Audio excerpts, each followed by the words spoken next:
Right, fix that. Fixed it. So hopefully you can hear me.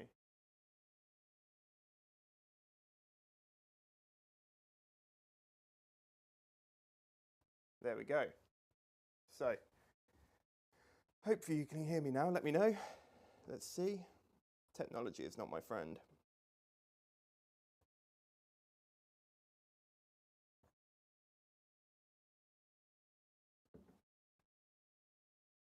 Can you hear me?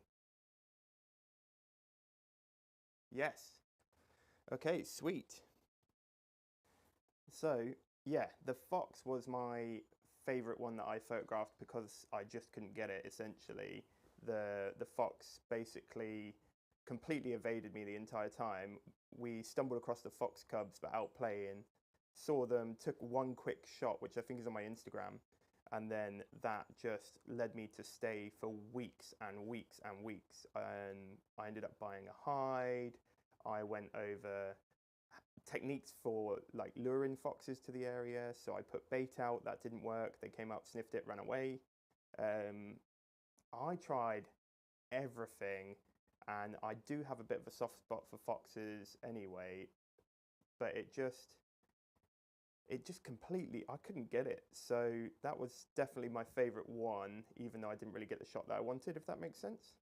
But it's led me, to be honest, that's what led me to start my new project, which is Wildlife After Dark, where I've kind of jumped on the challenge of trying to photograph and film wildlife without light, which has been a real challenge, a real challenge. I've used camera traps, I've used spotlight, I've tried super low light cameras.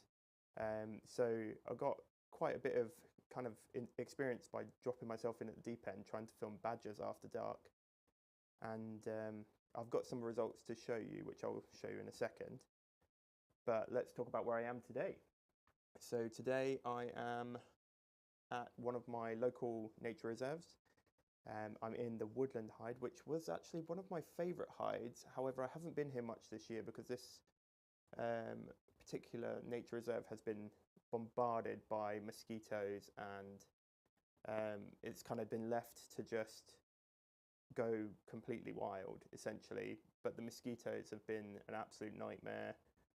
I got bitten to pieces every time I was coming down here. I got bitten through my clothing, which was an interesting experience. I tried bug spray, it didn't work. So it's now getting colder. It's raining, which means there's probably next to no mosquitoes in the area, which is great. So I'm back here. I've put food out, and it's a great area to photograph small woodland birds, mainly blue tits, great tits, different kinds of like little tiny birds. Long-tailed tits are here. So a lot of tits and finches, to be honest. I haven't really seen anything other than that here. Maybe magpies, jays, woodpeckers, all your typical woodland species are here.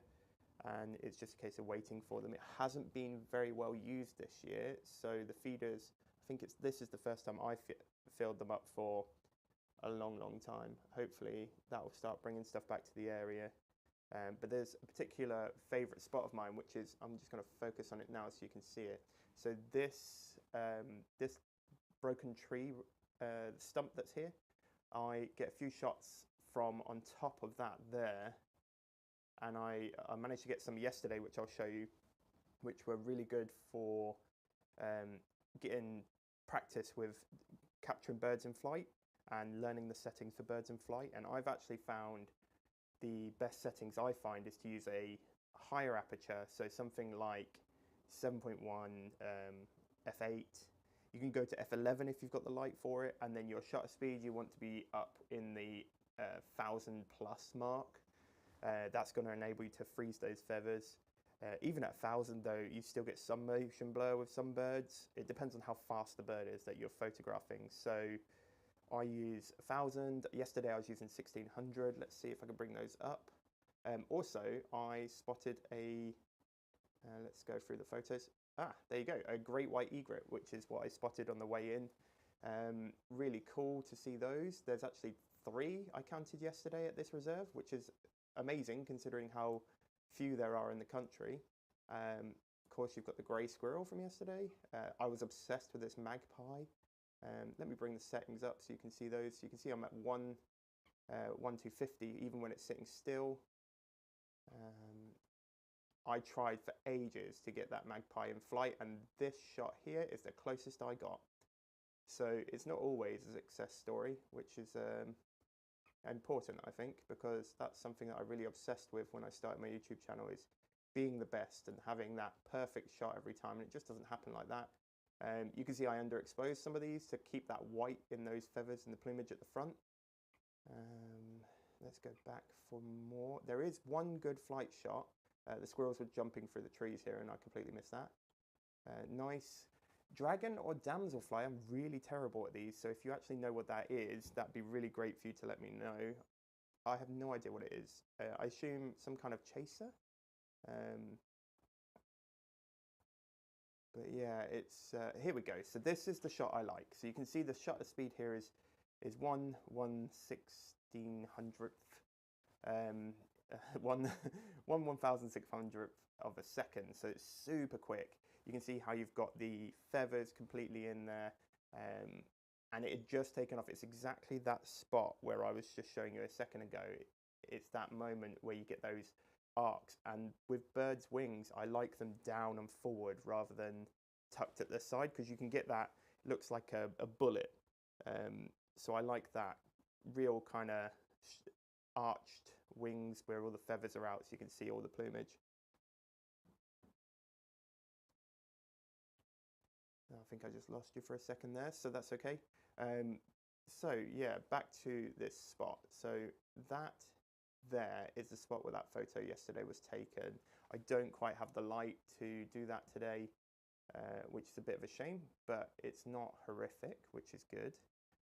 It's just stopped raining, so I can't really photograph birds in the rain, but with rain you do the same thing to freeze the water, really high shutter speed.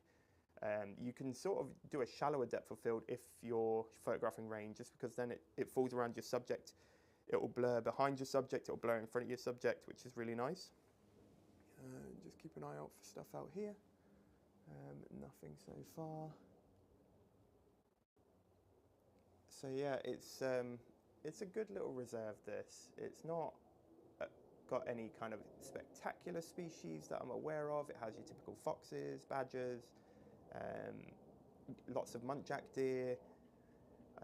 I've seen kingfishers here, lots of water birds, which is really cool. It's a bit of a oasis in the middle of the city, which is quite nice. But yeah, this is where I take a lot of my small bird photos, just because of how close they get to the hide, how natural it is. You've got a variety of different backdrops. You can really isolate your subject by having nothing behind them, or you can kind of make a really clustered, natural looking shot through the bushes on things like the holly that's over here. Let me show you the holly. So you've got like these nettles, which are really nice. If you get the little birds sitting by the nettles just on that spot there, they form like a really nice composition. And then you've got these kind of, I don't know what these are called. They're all over the place. They're some kind of water plant. So you've got those. Can I see the holly? You've just got the edge of the holly there, but the hide is in the way, unfortunately. But yeah, you've got the holly, various trees. So if we look up, come back.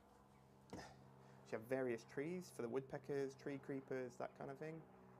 And then right at the back there, if we go up on this tree here, you regularly get like birds of prey sitting up here, just waiting, which is really cool. So we'll just wait and see if anything does appear. Whilst we're waiting, what I'll do is I will share with you some of the night footage and the experience of photographing animals at night. So I, as I said, found that fox. Could not get it in the evening for the life of me. It was just evading me constantly. So what I decided to do was work with a local landowner who allowed me to use his land where he had badgers, foxes, and deer, and that's kind of what he knew was there. And what I wanted to do was catalogue as many species as I can. So we set up 3 different 3 different camera traps, which I'll talk to you about the camera traps probably in another video where I actually share the comparison between them. But they ranged in price from the cheap £30 one you get on Amazon all the way up to the kind of £100 plus, which was rather expensive. So you'll be able to see the direct quality from that and the difference. The one you're going to see at the minute is from that expensive one. All of that footage is from the expensive one. Not necessarily because it's the expensive one, it's just because of where it was located. Was quite a busy track. So we placed it deliberately on areas where the pathways had been naturally worn, where you were able to see that wildlife was going through. And I was absolutely blown away by the results. So let me show you that now, and then I'll talk about it in a second.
Okay, so back at the questions, just double check I've got audio, which is important, and hopefully we're not overlaying the sound from the video again this time.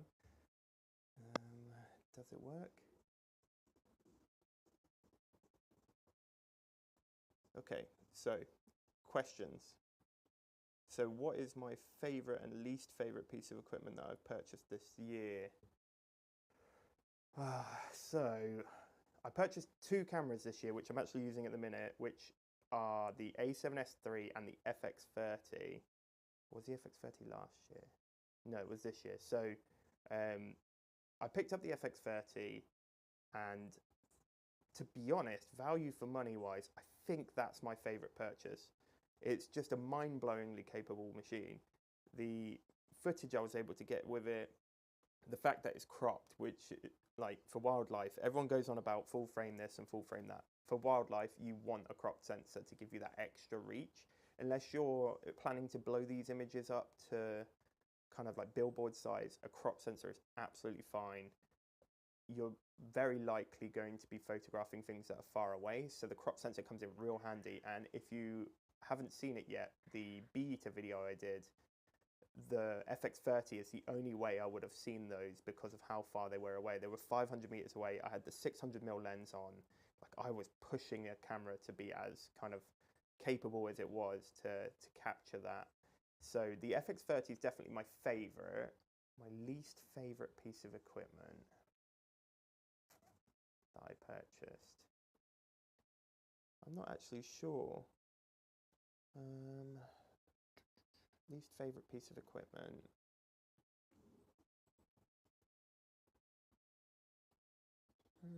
I don't actually think I have a least favorite piece of equipment. unless I suppose the S3 is my least favorite piece of equipment because it has made me a bit of a video snob in that now I expect all of my cameras to be able to perform at 128,000 ISO with absolutely no noise whatsoever when I'm filming. If they were able to put more megapixels into the S3, God, it would be a incredibly capable machine. I think the A1 kind of does that, but the price tag on the A1 is dream money, isn't it? So the S3 is really probably my least favorite and favorite, second favorite. It's up there. So, you know, it's what I'm using at the minute. It's what you can see on the screen at the minute is the S3. So I have an R4 and I'm not using that for photo today.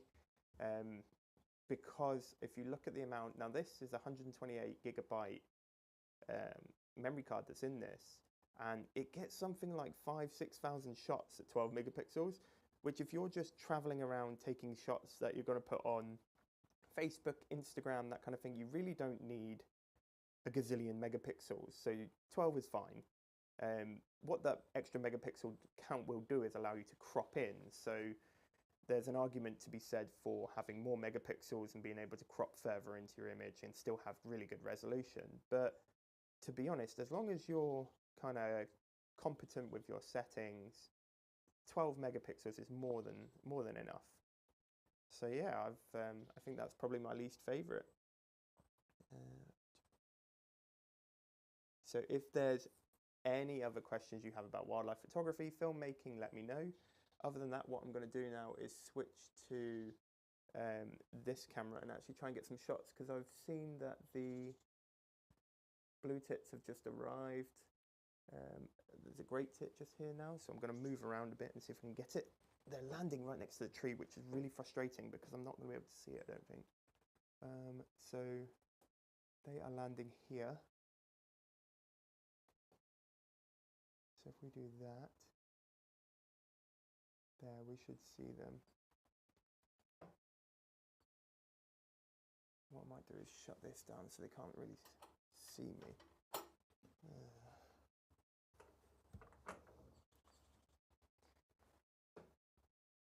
The other thing that's worth noting, if you're just getting started out in kind of bird photography as a whole, let me move this. In bird photography is the phone app Merlin Bird ID. So I have a few of these apps because I am terrible with birds. However, I'm getting much better. And to be honest, it is down to Merlin. So with Merlin, they have that sound ID. So if I was to put that on now, it would listen in and then tell me what birds are in the area based on what it can hear. And it's pretty accurate. It's not 100% accurate. There are going to be birds where it thinks it's one thing and it's not. But it's usually with things like the wren and the robin, which from a distance are quite similar. But it's pretty accurate. So I'd thoroughly recommend the Merlin. What's the chain for streaming the viewfinder? So I'm actually using the YOLO box. So what you're seeing is the direct HDMI feed from the S3, which is this one here. And then this over here is a USB feed from the FX30. So I'm essentially using the FX30 as a webcam to film myself so that you can see me and this. And then all of the streaming is coming through that YOLO box. It's a new bit of equipment that I'm kind of getting used to. It's really cool. We bought it for the commercial side of things and the work that myself and the team do out of this.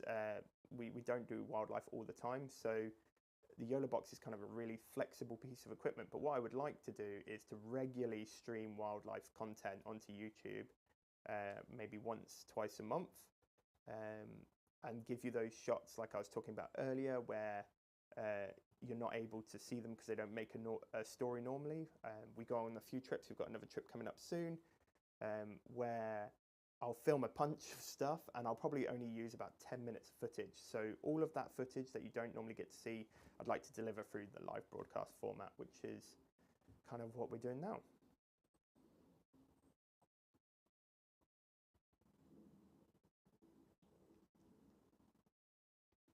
So let's have a look at this wildlife. Anything in here at all? It's a very quiet day.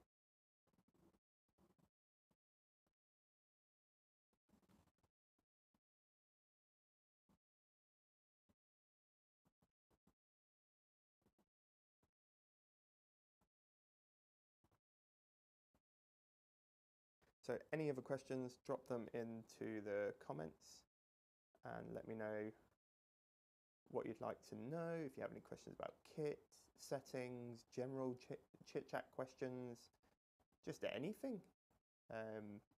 In the meantime, what I would do, for anyone that hasn't seen it, I'm going to chuck that video, the unseen footage, back on. So if you have already seen it, I apologize. But I'm going to chuck it back on so that you can see some more unseen footage.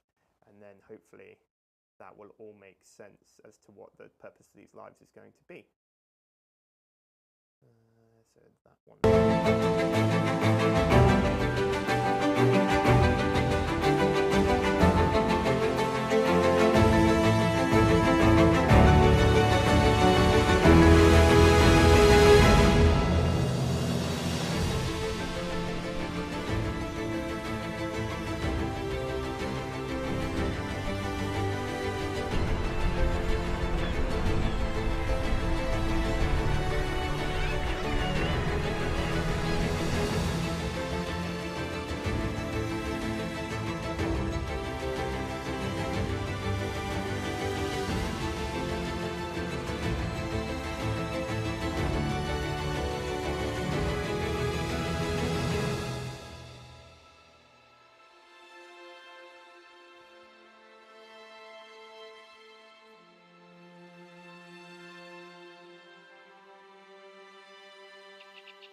All right, so we're back.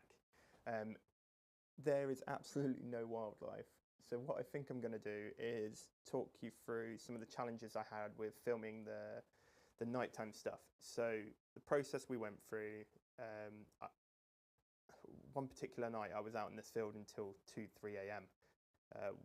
We found a badger set ourselves really far back from it, and we just waited and waited and waited. And what happened with our settings is we were down to sort of a 1/25th of a second, which anything that even breathes at that speed, you're not going to get any real results. So we upped those settings to try and improve the sharpness. But then, of course, we would come across challenges with the ISO and the low light. So it became a bit of a never-ending battle. So what I did is introduced a couple of spotlights. I was using battery-operated low-power lights, which were kind of funneled in using grids, which keep the light going in one direction, don't allow it to spill everywhere. It gridded down onto one point and pointed at this one point where we'd seen them multiple times, and again, just waited. What I did have happen, though, was all of the bugs, all of the insects decided to go inside that light. So now the dials have a little bit of a crunch to them, which is fun. But I did manage to get maybe a 1-minute encounter with a badger where it was lit really nicely. It came out, it was quite wary, but it didn't seem put off by the lights. It still kind of sniffed around, did a little bit digging, a little bit foraging, and then disappeared back into the bog where it was before, and where it regularly goes and kind of hunts and forages. So that was kind of that moment where I thought, yes, I've done it. However, I didn't take very many photos. What I did is I filmed that encounter. So I can't really speak much for anything above 1/50th of a second, which was the shutter speed I was using at the time. I was right up there at 256,000 or 25,600 ISO. I was really, really high up there. And then I was using an 85 1.8 lens as well, and I was wide open. So I pushed the camera to its limits, and the S3 is a low light beast, and that really struggled with it. So if you are planning to film anything at nighttime, it might be worth kind of thinking about using low powered lights, as I found that gave me the best results, as opposed to anything else. I can hear the robin is around, so I'm just going to expect him to land there. So I'm going to set that up. We can up the shutter speed now because it's got a bit more light. You can go up on that ISO and up on that there, and then hopefully I'll get some little bits of takeoff flights and so on, and be able to capture a really nice photo of the robin. But we'll see if it appears. What have we got here? Yeah, so like you said, Cameron, you've got 1 terabyte of unseen footage. That's what I'm hoping these lives are going to be, as a place for me to kind of air that footage and give people a little bit something different.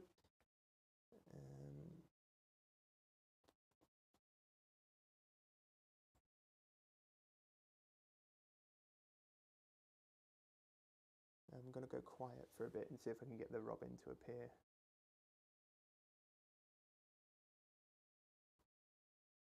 Because then at least I can photograph something.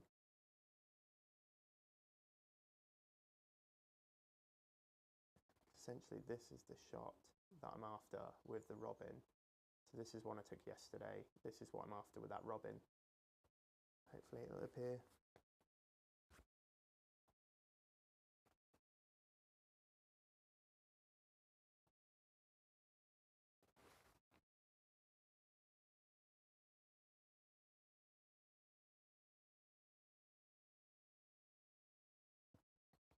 I think with pushing it to 1/10 of a second, the badgers weren't particularly staying still. Normally, oh, mosquito. Normally I would totally agree with you. However, the badgers really weren't in a cooperating mood. They were kind of running all around. They seem to be constantly, whenever I've seen badgers, they seem to be constantly in a hurry to get somewhere. So if they were perhaps sat or standing for a brief moment, then yeah, you could probably get away with 1/10. But even then, you're still going to have that breathing movement around their kind of chest and torso area. Because 1/10, although it's slow, it's not ideal for a moving subject. I find that myself, I get camera shake when I go to like probably 1/40th is where I start to see camera shake, visible camera shake, and that is with every image stabilizer on, active stabilization, optical stabilization. I still get that camera shake.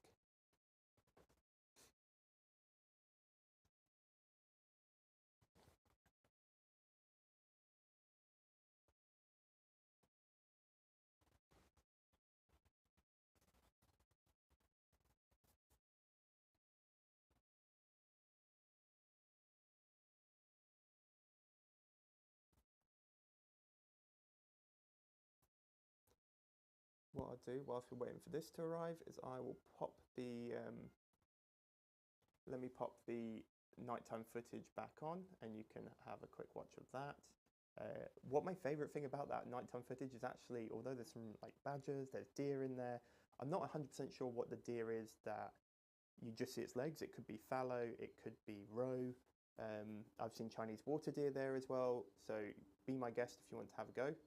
However, what I really did like about that footage is, I have a ton more, is the mice. I actually saw like various mice, shrews, voles, or even saw a weasel. So that's the footage that I will talk about in the video about camera traps, and I'll do a comparison between low end and high end and see where you can see the differences, because I think there's a use for each of them, to be fair. But if you have anything in particular you want me to cover in that video, let me know. I'm just going to pop this back on for you so you can have a look at these, because it's really cool.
So yeah, the long legs, I have no idea what they are. They could be Chinese water deer, they could be roe deer, could be fallow deer. The area where it is quite close to Woburn Deer Park, so there's all sorts of deer in there that could have escaped, and it could be one of those. Your guess is as good as mine. I did see the muntjacs in there quite regularly. They were going back and forth with that bit, so it could even be just a really tall muntjac. But I think the shaping and the thickness of the legs, for me, say Chinese water deer rather than muntjac. So the active steady shot, I still get that same issue with the wobble, where the optical stabilizer and the in-body stabilizer basically fight against each other. What I found helps immediately to stop it is switch the optical stabilizer off on the lens and put it back on, and then like just quickly flick it on and off, and then it locks. But I had that. It's such a frustrating problem, and I have no idea how to fix it. I've done all the updates. It's most up-to-date firmware. It's just an ongoing issue. Yeah, Chinese water deer. Let's have a look, see if there's anything over the back here.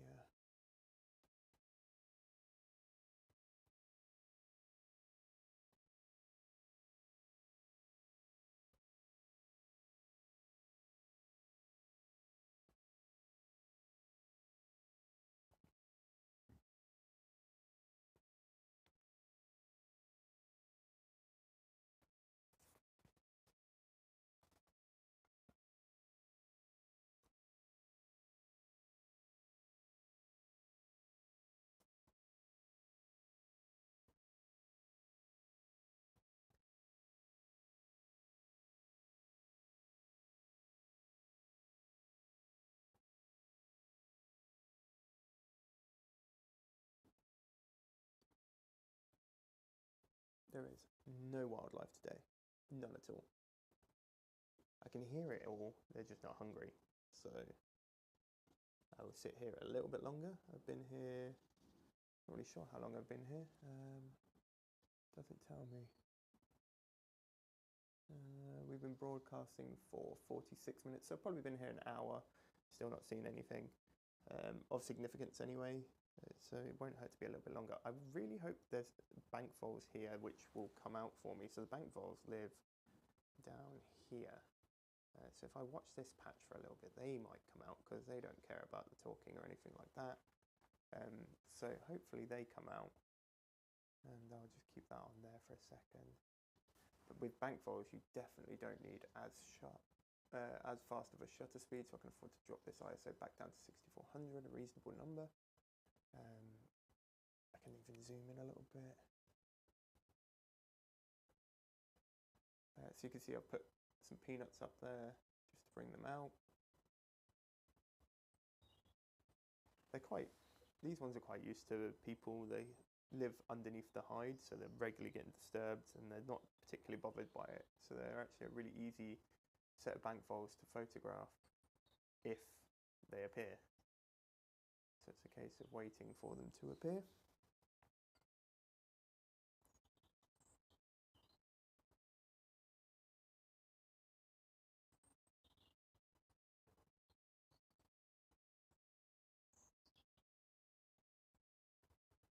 I'm going to still keep that aperture at 7.1 though, just to give me a little bit more wriggle room. I can go down to, on this one, 5.6, but this kind of 7.18 mark is the sweet spot I've found, where you get just enough depth to kind of create that subject separation, but also you're able to keep nose to tail in focus, because they tend to just zip through, grab a peanut, and then dart back into the undergrowth, so you really don't see them for very long. So having that extra room with your focal length really helps.